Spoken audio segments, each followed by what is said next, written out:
Welcome to Pagan Coffee Talk. If you enjoy our content, please consider donating and following our socials. What's on your mind today? Well, I was thinking about exercising my demons. Why would you do that? Well, I got to get them to the gym somehow.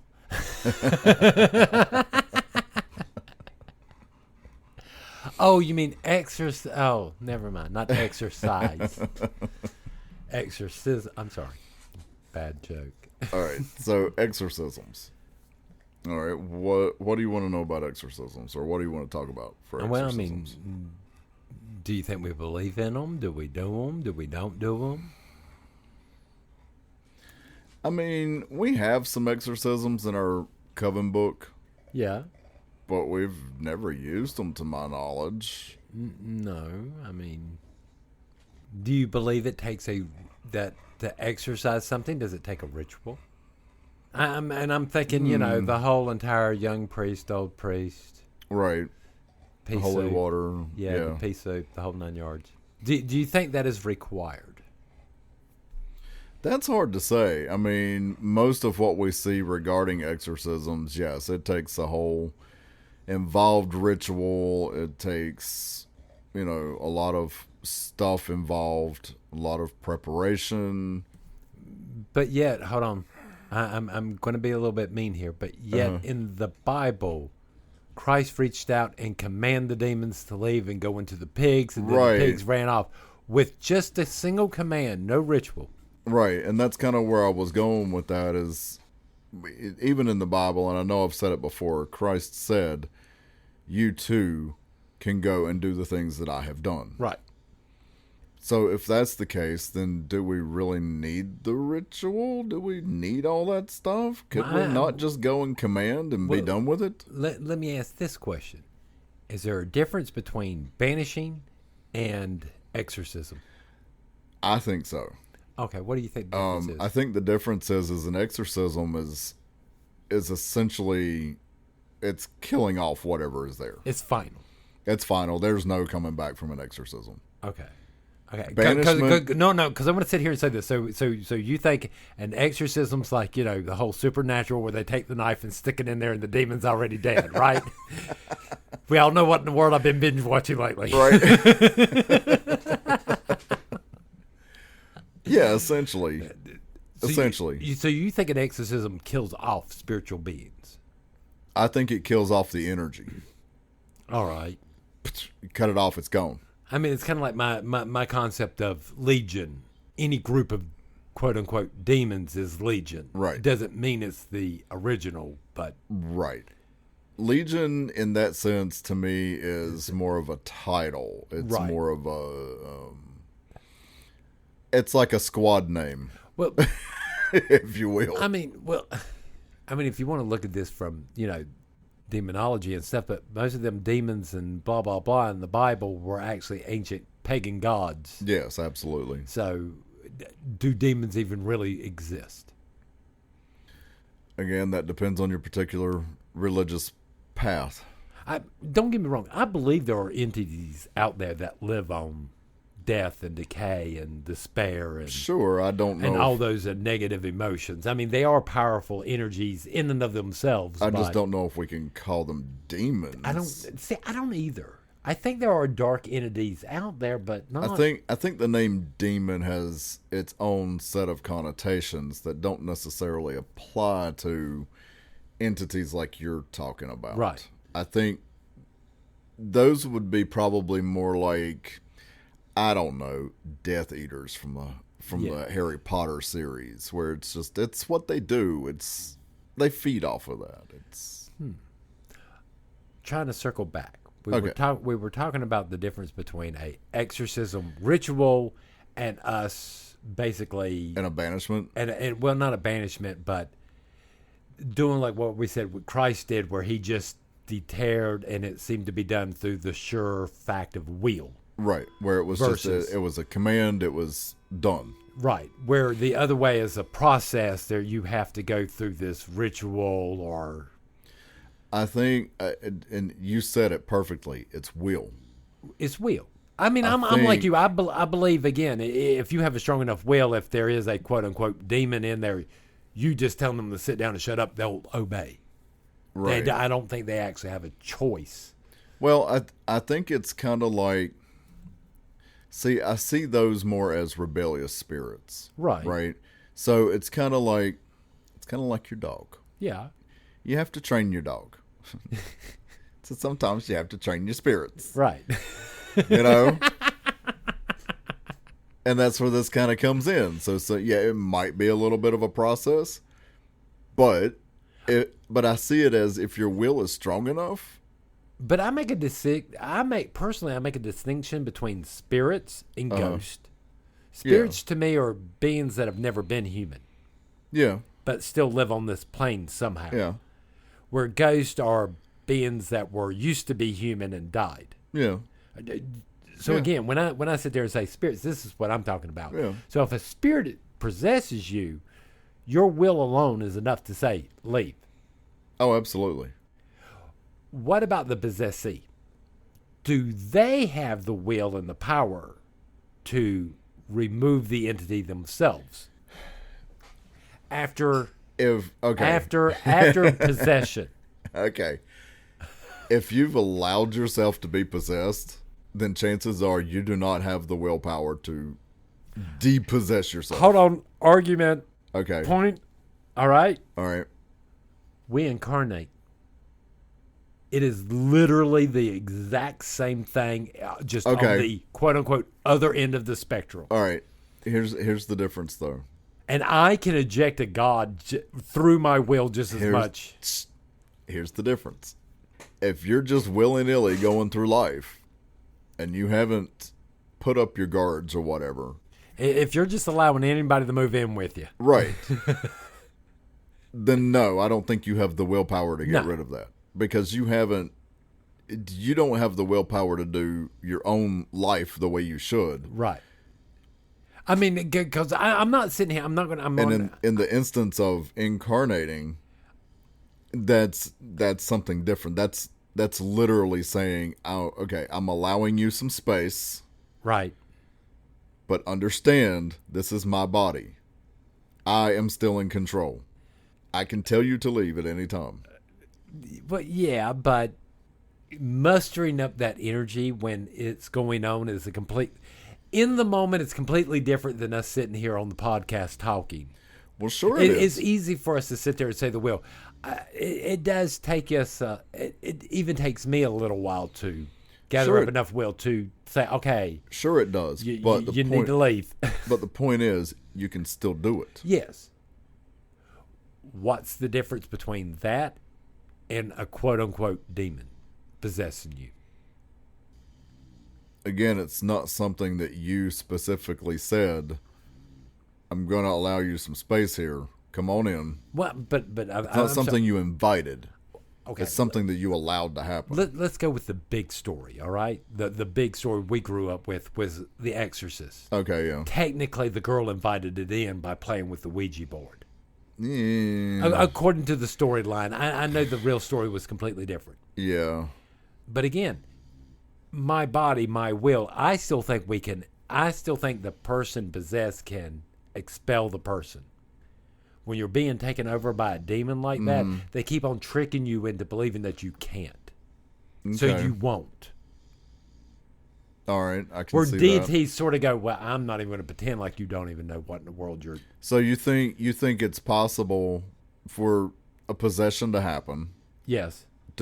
Speaking of possession as in the Exorcist movie, you think it's possible for that to happen and still be able to expel? Because I believe that on the inside, the demons keep on tricking you to believe that you don't have the will to do it, that you can't do it. Okay, so you think it's in everybody that we do have that will to do it? We have that will. Everybody does. I believe it 100%. Okay, but now... It's just teaching people that they have the ability to do that. Okay, but now what if, say in the case of that movie or, the story of Emily Rose, right? These were children. Right. Do they have that will? And even if they do, what if the possession is so strong that that person's personality never comes out? I can see that being happening, but I believe it's after the personality of the individual's been beaten down by the demon. It's an abusive relationship no matter how in the world you look at it. If it's a man beating his wife or beating his kids, it's the demon doing the exact same behavior. Okay. Are you with what I'm saying? All right. That makes sense. That you're instilling a psychological thing there that don't really exist. We're doing the whole entire, the elephants being able to be tied by just simple ropes that they could break because they were done this by chains they couldn't break, so they assume that they never can. Right. So they don't. Okay. I believe that's how in the world these possessions get that bad, is that you... But you still think that even if it's a child, they still have that capability. Yes. But they have to keep them guessing and keep them thinking that they can't. They can't fight back. There's no use in doing it. Why write that note to your congressman? It's not going to do anything. True. Yeah. It won't change nothing. But yet, not doing it don't change anything either. True. This is the argument I think we're having with this, is getting people to understand you have the ability. You have to have the desire of yourself to be better than anything else. Mm-hmm. And again, how do these possessions start anyway? Normally it starts by kinks in our psychic armor. Okay, yeah. By things we feel guilty about. And we normally feel that guilt because we allow other people to make us feel like our decisions were bad when they're not. They were right for us. They might not be right for you, but they're right for us. What is it? There's nothing so bad that a little guilt can't make it better. Can't make it worse. Right. Yeah. There's nothing so good that a little bit of guilt can't make it bad. Yeah. Yeah. There's the logic here. Okay. And I believe this happens in possession. If we have strong individuals that are very sure of themselves as individuals, I'm sure what I believe, what in the world what's good for me, overrides whatever in the hell's going out there in the world. I mean, I can see that. Because I can see this to where biologically we do the same thing. We always strive biologically to eat the right foods, to eat what we need, to listen to our bodies. What are we craving? What are we not craving? Why do we stop there and not continue on into the spiritual? What do I need to hear? What am I craving? Right. To become stronger. Instead, we see ourselves as weak, frail. Don't get me wrong. There are certain sects of the population. Oh, you can't do nothing unless God tells you. You couldn't figure this out unless the aliens didn't tell you. Right. Humans are not smart enough to figure out how to damn stack two rocks on top of each other without something greater telling us.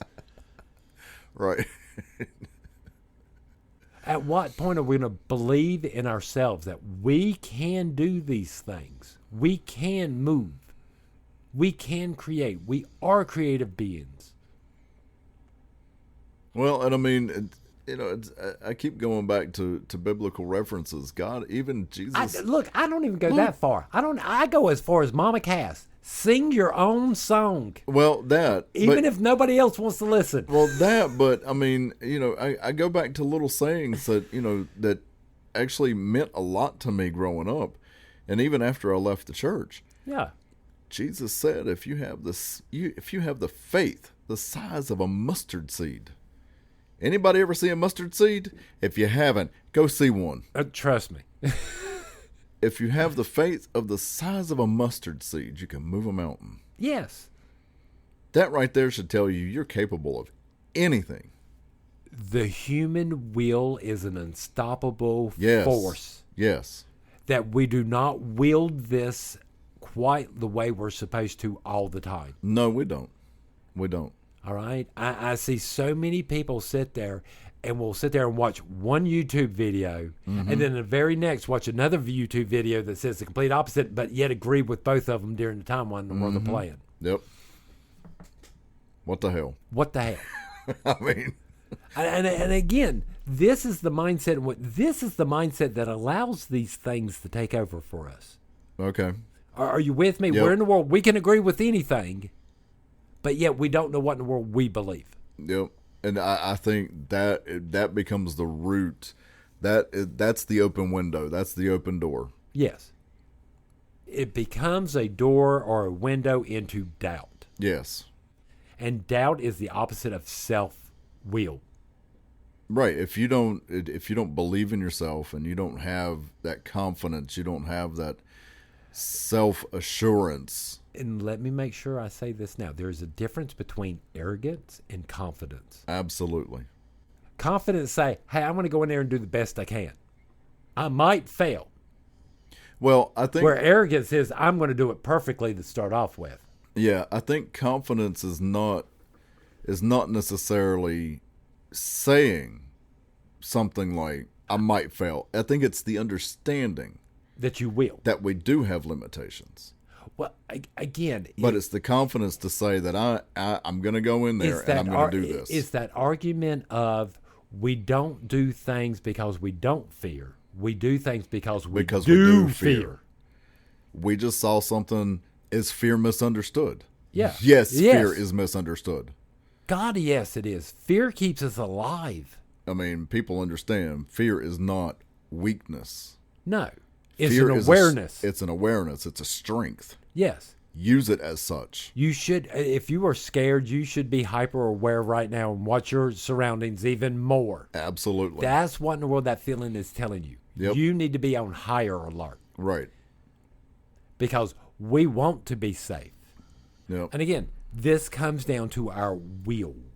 What in the world will you put up with? Will you roll over when they come to your door and say, hey, hand over these things? Or are you going to sit there and go, no, it's mine? Right. Are you going to be the doormat? Or are you going to be the door? Or are you going to be the door? Think about that one. I'm ready for some coffee. All right. Thanks for listening. Join us next week for another episode. Pagan Coffee Talk is brought to you by Life Temple and Seminary. Please visit us at lifetempleseminary.org for more information, as well as links to our social media: Facebook, Discord, Twitter, YouTube, and Reddit. We travel down this trodden path, a maze of stone and mire. Just hold my hand as we pass by a sea of blazing pyres. And so it is the end of our days, so walk with me till morning breaks. And so it is the end of our days, so walk with me